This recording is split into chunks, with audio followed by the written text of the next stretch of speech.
Okay. Hi, everyone. My name is Zoe Jordan. I'm a personal trainer, as graduating naturopath, and I also have ADHD. I've started this little podcast because I found it really inspiring to be speaking with other women who have ADHD to learn about how their life has been changed by this, or how their life is slightly different to neurotypical people. So today I have Taucha from ADHD Yoga. She is absolutely amazing, a really beautiful soul and person. And we're going to have a bit of a chat today about what her life has been like with ADHD, what her career has been like, all the ups and downs and in-betweens. So, hi Taucha, how are you? Hi. How's your day been? It's been good. I'm like the complete opposite time of day as you. So my whole day has been great. We're definitely Yeah. on the opposite sides of the world. So it's 8 a.m. my time, or 8:17 now, because we've been chatting for a little bit. What time is hmm it over there? I think it's like 5. Well, it's 5 p.m. 20 after 5 here in Yeah, the afternoon. that's not too bad. I've been chatting with someone in Germany. And so I was trying to figure out times. It's like, oh, okay, let's chat at my time, which is 2 a.m. your time. Oh my God. Yeah, Yeah. So we're like half a day like out of sync. So we can still like yeah, morning, evening kind of works out. We're like a work day out, I think, or yeah, something. yeah. Yeah. Something So like that. like I said a moment ago, you have ADHD yoga on Instagram. Is it anywhere else as well? Because I found you on Instagram. Yeah, I have Instagram. I have a Facebook group. I'm just kind of like getting that Yeah. started, and I have a website as well. So my website Yeah. is adhdyoga.ca. Yeah. And I saw that you do like little yoga lives and of course on Zoom, as everything is in 2020, or Yeah, on like right. Instagram and Facebook and all that sort of stuff. Yeah. That's really cool. What got you into doing, well, I guess labeling yourself, because it is a bit of I guess for myself, when I put ADHD on my Instagram, and I said proud to be ADHD because that's really what it is for me. But you've Yeah. literally named your branding as ADHD Yoga. So tell me a little bit about that. What got you all started? Yeah. That was I started off as ADHD yogi, and it was just like an account just about me and ADHD and just like, I don't know, just kind of like the journey. I feel like every every time an adult especially gets diagnosed with ADHD, we're always like, we need to tell our stories. We need to save the other adults, like we always need to share. So that was kind of my idea behind it initially. And then it wasn't my business at all. Like I wasn't teaching yoga at the time when I made the account. I had just moved from Vancouver, BC in Canada to Ottawa area. So I was in a very big transition, and I did just want to get an account out just to share my story, find other people, because I think that's a really big important part of Mm, of dealing with ADHD and learning about it and coping is yeah. really just learning that you're not alone and finding more people. So that was like its initial purpose. And then COVID happened, and I'm like, well, I guess I need to teach yoga online.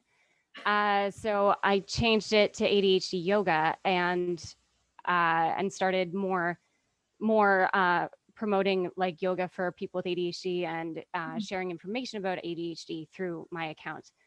But yeah, so I wasn't always a yoga teacher. It's actually all very new. I was Cool. a speech therapist before, and doing that for a very long time beforehand. Wow. Okay, So that's really really awesome. And like I'm sure that a lot of us out there have had a few different career paths. Um, yeah, just a few so probably. yeah, yeah. Like I used to be notorious for it until I found personal training. I feel like that's Mhm. like a little advert for myself. Until I found personal training. Yeah. But yeah, like it's literally I've found an industry now where I can't feel like I've learned enough. So I'm constantly like learning and growing and all that sort of stuff. And that's like I realized that a few years ago. But you similarly, I'm sure with yoga, you probably feel like there's always more to learn. There's always another aspect of it that you can develop into. But what made you switch across other than, global pandemic? Yeah, I know, right? The switch from speech therapy to yoga. Mm, Oh, it's such a long story. I'm going to try not to ramble, but so I was a speech therapist for like 8 years, and I really liked it. I loved working with clients. I really loved the clinical, like the interpersonal. I had really good interpersonal skills. Like I felt like I had really good rapport with my clients. I really enjoyed the challenge of helping them. I worked with adults who were nonverbal, who needed like alternative communication tools, like Stephen Hawking, how he uses like a computer to communicate. So Oh, I was wow. very specialized, and I loved that challenge. Mm. But I found it very, very hard to keep on top of like the admin and the planning and the travel, because that would travel. I did home visits, and travel required time management and accounting for traffic and all of that kind of stuff. And so the appointments themselves and the clients were great, but all the other stuff was really, really, really hard. And this was pre-diagnosis. I didn't have a diagnosis at the time. So it was just, I was just like, just floating around being like, why is this so hard for me and so easy for everyone else? It's like second nature to everyone else. And I'm like, this is where I get stuck, not my clients. I get stuck with writing my notes and driving there on time. And I also found that having a boss where, like, my boss was wonderful, but working for an organization, things move too slow for me, especially in healthcare, public health. If I found an inefficiency, I didn't want to have to write multiple, like wait years for something to to fix it. And it was Yeah. frustrating. Like it was just like this constant frustration and kind of powerlessness. So And you could probably have seen um what they needed to change as well. I can imagine you could probably see like, oh, you just need to do this because yeah, that's totally. Like for me, it seemed like so straightforward. Like it's so obvious. All we need to do is do this. Why is this so hard? Come on, let's go. I have shit to do. Oh, sorry. yeah, I don't know if I'm allowed to swear. Sorry. that's all the time. Okay. But Yeah. yeah, so that, pardon? Australian. Okay. Yeah, I thought I'd be safe. Okay. But so yeah, I think that was just, so that was like almost 8 years of that. It was just wearing me down, and it was making it really hard again to like also show up and be very compassionate and have energy for my clients, because so many of these other fundamental easy things were like draining me. Um and I also just, I think I just found that like speech therapy in general was also just not something I was super passionate about. Like it was a good fit, but it wasn't a great fit. Yeah. And with ADHD, it is very important to find something that is a great fit, like where there's passion. And I had like interest in specific areas, but that Yeah. was it. Um, so I had been practicing yoga for like 15 years, many years. And it was like a big part of why I was able to get, manage, keep myself sane and get the education I needed. And, it was like the part that like kept me balanced. I didn't really realize at the time that it was, I kind of figured it out later. And I did my training. I decided before I leave Vancouver, I needed to get my yoga teacher training, because in Canada, like Vancouver's like the yoga capital of the world. It's like something I had to leave Vancouver with. And as I was doing my training, I realized that so many parts of yoga, because yoga is multifaceted. It's not just the asana, which is the physical practice. It's a lifestyle. It's a way of life. And it is, as I did my research on ADHD and I was out doing my yoga training, I realized like so many parts of yoga were the non-medicinal ways that we're taught as ADHDers to manage our ADHD. And I'm like, Yeah. this is a good fit. And because I had those interpersonal skills as a clinician, my idea was to eventually transition into an ADHD coach with yoga woven into it. So And that was the idea behind. Sorry. this has been fast tracked for you by the sounds of it. Totally, yeah, that was totally fast track. Like COVID was like, you start now. I'm like, okay, fine, I guess I will. But yeah, so that was the idea. So sorry if that was long, not that was super long winded, but so I was a speech therapist. I loved the clinical part. I loved helping people through difficult problems. I loved making difficult concepts understandable and feel practical and help people see progress. And but I also wanted to do that for people that I could understand more completely, like more personally. Like I wanted to help ADHDers because I have ADHD. I can relate to what you go through. Like not exactly, we're all individuals, but I can really relate to time management problems. I can really relate to emotional dysregulation. You know, like I get it. And I'm not just a professional with book learning experience telling you what to do. Like Mm. I'm living it. You know, I'm there with you. I'm struggling with you. And that's why I wanted to connect the two, because I could use that clinical experience and provide more holistic tools for people I can understand. If that makes Yeah, that's sense. really That was the amazing. transition. Yeah, that's beautiful. And like with yoga as well, because it is such a beautiful sound grounding practice, that kind of marries up really beautifully with yoga, which is, or not yoga, with ADHD, which is up here to kind of bring the two together. Which, Totally. yeah, and I can see why you've kind of integrated that as part of your life, because that would be a massive kind of a way for you to manage your ADHD without you realizing that you're managing your ADHD. And for a Yeah. lot of people that are neurotypical, they're just like, oh yeah, but I get frustrated when like time schedules take forever, or I get annoyed when things like when there's traffic, or you get anxious and you start running late for stuff. It's like, yes, that happens to everyone, but our levels of getting frustrated are a little bit more extreme. Yeah, And yeah. Our threshold's a little lower. yeah. And like Yeah. I was totally there. There was a period of time, like end of last year, that I was moving gyms, and it was literally that I was moving about 7 minutes down the road, so not far at all. And I would get like massively anxious just having to drive Yeah. between clients for over 7 minutes, to the point that I Yeah. ended up breaking my finger because I was just mentally distracted and that sounds really extreme. I broke my finger because I was 7 minutes away. Yeah, literally. Yeah. I got a dumbbell on my hand and it's like squished my finger. It was great. Oh God. Yeah. And I see. yeah, and like I had no idea that it was literally that. I knew that I was being more anxious than most people, but I had no idea that Yeah. it was ADHD. So I'm completely with you on that one. So Yeah. you've told me so much about it already. I feel like we've gone through a couple of the questions already. When did you find out about your ADHD, by the way? I found out when I was 31. I'm 34 now, so it's just a little bit over 3 and a bit years. My ADHD anniversary is August 3rd, 2017. That's when I Okay. got diagnosed. Yeah, that's beautiful. So did you kind of come up with it yourself, or was it suggested to you? How did you find out that you had ADHD? Yeah, it's kind of here goes another long story, but I always suspected.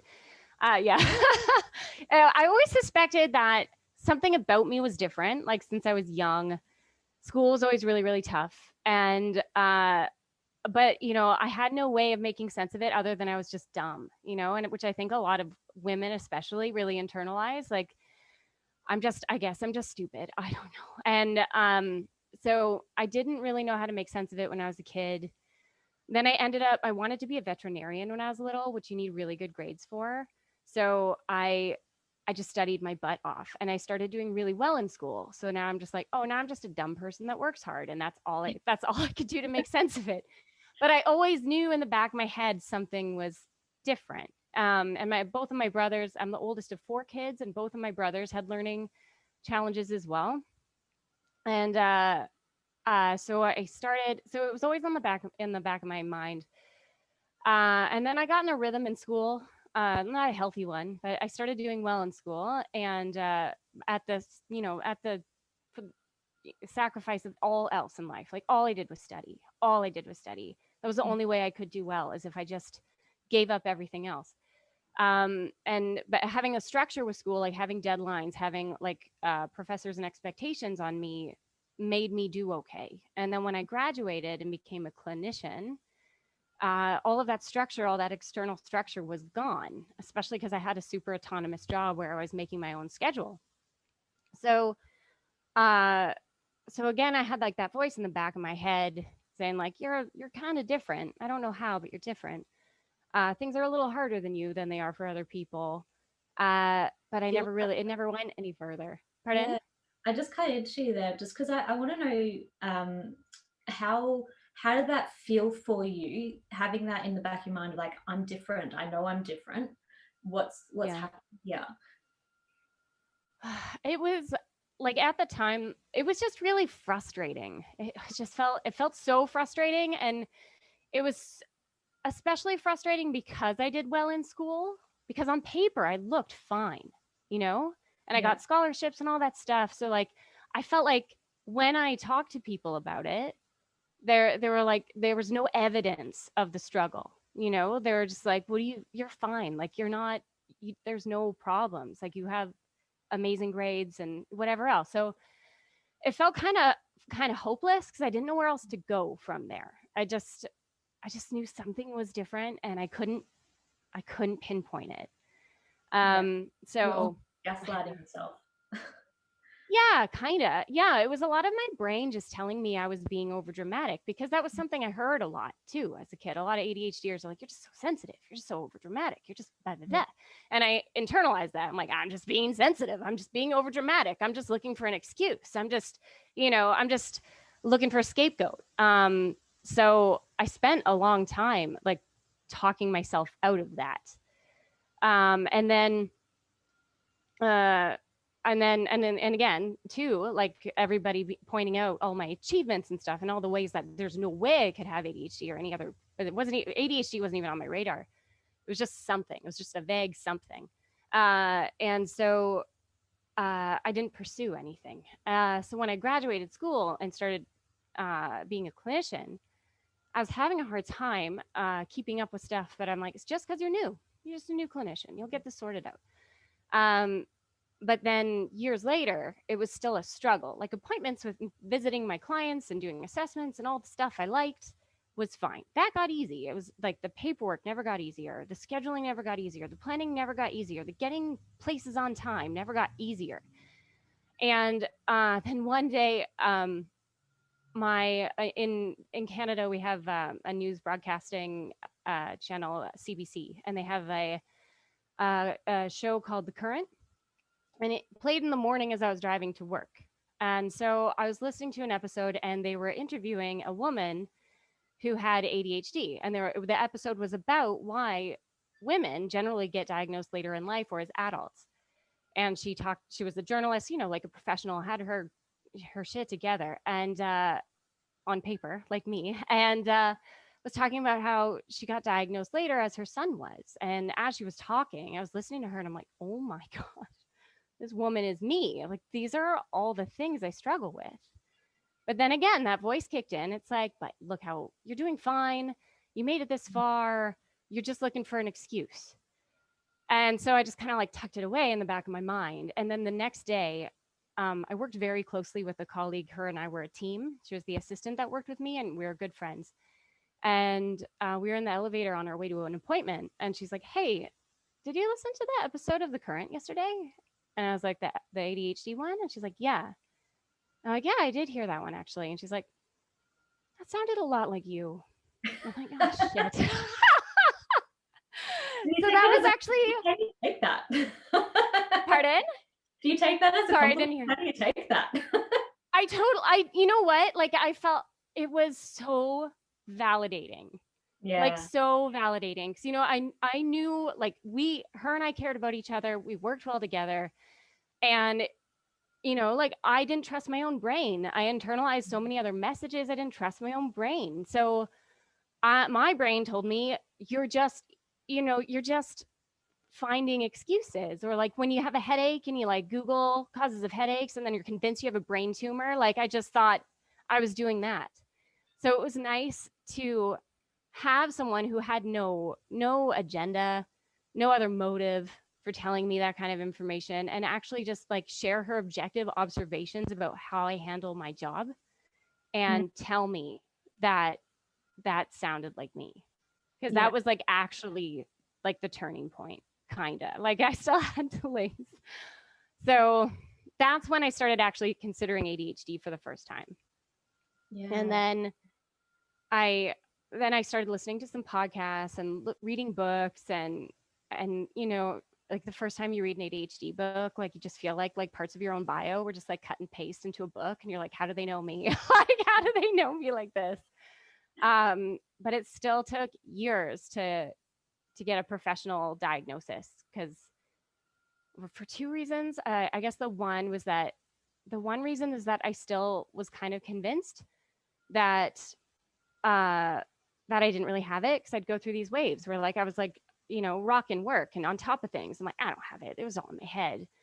But then I would crash. And then the other thing was, what if I go through this process, put all of my eggs in this basket, hoping that ADHD will make sense of my life, and then I don't get the diagnosis? How do I make sense of myself then? Yeah. Like, I felt like this was my last chance to make sense of it. And if it didn't pan out, it would mean I am just lazy and I am just dumb and there's no hope for me. So I think like getting an answer was scary. Yeah, especially if you were doing it like around normal life. Like my diagnosis was very quick, like in the first session, but I think that that's just because I was able to pinpoint so many areas of my life where it has been an issue. Yeah. And with that, like in the in the global pandemic with lockdowns, like Melbourne's still in lockdown. We've been in lockdown for 6 months. We're slowly starting to come out of it now. But yeah, so I'm like in the thick of feeling everything and experiencing everything. So I could literally just like blur everything out. But like you were saying before, like you're reading books, so they'd probably look at that and go, oh, okay, so you can focus clearly. You've done really well academically, so you're kind of fine. Yeah, and I'm completely with you there with that, like that feeling of, if I don't get this diagnosis, that means that I am just oversensitive and that it's all in my head in a different way. Yeah, Yeah, totally. That in itself is actually, I think, a little bit that's more hurtful than the idea that your brain chemistry is just different and it hasn't been identified before. Yeah, totally. yeah. Did you have anyone around you that was a little bit concerned with you getting a diagnosis? Like, oh, are you sure you have that? Are you sure that you want to pursue a diagnosis on this? You sure you want to go on medication? Because the medications are quite extreme in terms of what they actually are. Like I'm literally on amphetamines now. And for me, like a year ago to say that, it would be like, well, you're studying naturopathy. It's natural health. Why would you ever consider taking amphetamines? Yeah. Yeah. When I was going through the process, there was some resistance from my parents. And at the time, that hurt a lot. Now, looking back, I feel like, they probably were dealing with like their own guilt a little bit, probably, because like if I was really struggling for that long, like, why didn't I notice? Why didn't I get her help earlier and all that kind of stuff? So I think they were probably having a hard time reconciling with that. So I feel bad for them about that. There was resistance from them, and I did need to get them to, like, my mom had to dig up all my report cards for me, which were hilarious to read, by the way. Like, looking back, I'm like, this is so obvious, guys. What the heck? But my mom also had to fill out questionnaires about me as a kid. And like every step of the way, she was like, I don't think you have ADHD. You were just a December baby. You were just really hard on yourself. Like, you were just the runt of the class. So you were just behind. Like, your brothers definitely have it, but it's different for you. You were just hard on yourself. Like, it was a lot of that, which was really tough. So, yeah. This sounds like maybe this is a projection, or maybe this is just me just oversimplifying it. But it's almost as though they don't want anything to be wrong with you. Yeah. And it's like we were saying, like they missed that. Especially if you had brothers that were going through their own learning difficulties, for them to overlook you, it's just like, fuck, we thought we had one good one. Yeah, I know. Yeah, I think it was kind of like that. And it was also, again, because I look good on paper, right? It was also like, my mom also was like, what does it matter now? Like, look at you now. Look how much you've overcome. And yeah, which a lot of people with ADHD, like, they get that a lot. They hear that a lot. Like, why does it matter now? But it's because it doesn't go away. Like, managing your time is still a thing you have to do as an adult. In fact, you have to do more than ever as an adult. And you need to plan, and you need to organize, and you need to like get places on time and take responsibility for yourself. So like it has impacts in ways that people don't see. And also as an adult, you just learn how to cope and mask, right? So Yeah. people don't see how much you're affected. They don't see that you go home and cry like crazy because you had a rough day, and then you spill something on the floor, and then you crawl on the floor and just cry. Like they don't see that. They Yeah. don't see that part of you. Yeah. So they don't. Yeah, sorry, go ahead. There's a delay. I'm sorry, I keep cutting you off. No. Well, I'm cutting you off. That's an ADHD thing. Yeah. What I was just going to say there is that it's life becomes the classroom, whereas previously your symptoms would have been shown in the classroom because that's when you're sitting down and you're supposed to be paying attention and doing all the work and all that sort of stuff. And when you leave school, life becomes that classroom where you have to be focused all the time, where you have to be managing yourself all the time. You've got homework all the time, whether it's your taxes or whether it's just, actually buying food to eat. Everything becomes that new homework. And yeah, you're 100% correct that it doesn't go away. It's still very much seen as a child's disease, or not disease, but a child's disorder. There we go, that's the correct word. But it doesn't go away, and I've actually been looking into like the long-term effects into ADHD, and there's a lot of things, especially when we aren't diagnosed until later in life. If we have taken the path like both you and I have, where we've actually been for our entire life or entire adult lives trying to manage ourselves in a healthy way, this isn't quite as much of an issue. But for a lot of people that aren't in the same place as us in terms of how they view their health, there actually is, and this was actually really hard for me to learn, so I apologize in advance if it's a bit triggering for you, but not being diagnosed with ADHD and like before you turn 18 results in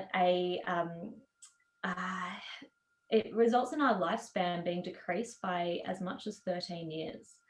And that isn't because we do also progress into Alzheimer's and dementia a lot earlier and a lot more prevalent than neurotypical people, which is also really hard to hear. So unless we're looking after our brain chemistry and looking after like the myelin sheath, looking after our neural connections, we can go down that path quite a lot easier than a lot of other people, which is fucked. But in terms of like our death rate being a lot younger, it's because that the idea of like what you've been saying this whole time, that there isn't anything wrong with us, that it's just in our head, that causes a lot of people with ADHD to start seeking out other coping mechanisms, whether it be alcohol, whether it be drugs. And because they are highly stressed and things like that, they'll overdose, or they'll have car accidents that are fatal because they're just their brains just aren't working like a normal person. I wouldn't say normal, but a neurotypical person would, where they to manage themselves a lot easier. And it's incredibly fucked. Like it literally does affect us for our entire lives. And I think that's where finding out about it, and like I'm 31 as well, so I've found out at the same age as you did.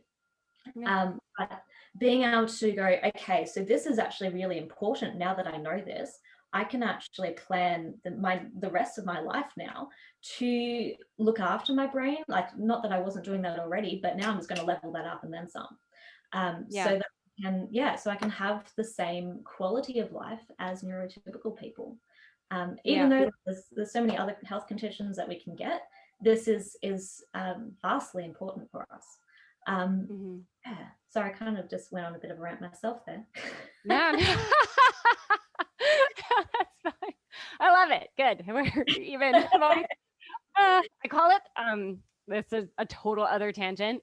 I think this is pretty common for people with ADHD, but because we have a tendency to talk so much, when I go to a party, I'll like talk to somebody, I'll meet somebody, and I'll like feel like we have a good conversation. And then the next day I'll wake up and I'll call it a social hangover.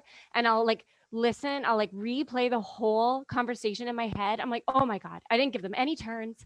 I took over the whole conversation. And I just shout, like just turn it into myself and kind of like get really stressed out. So I've just decided I'm not going to do that anymore and just accept that I'm chatty and that's fine.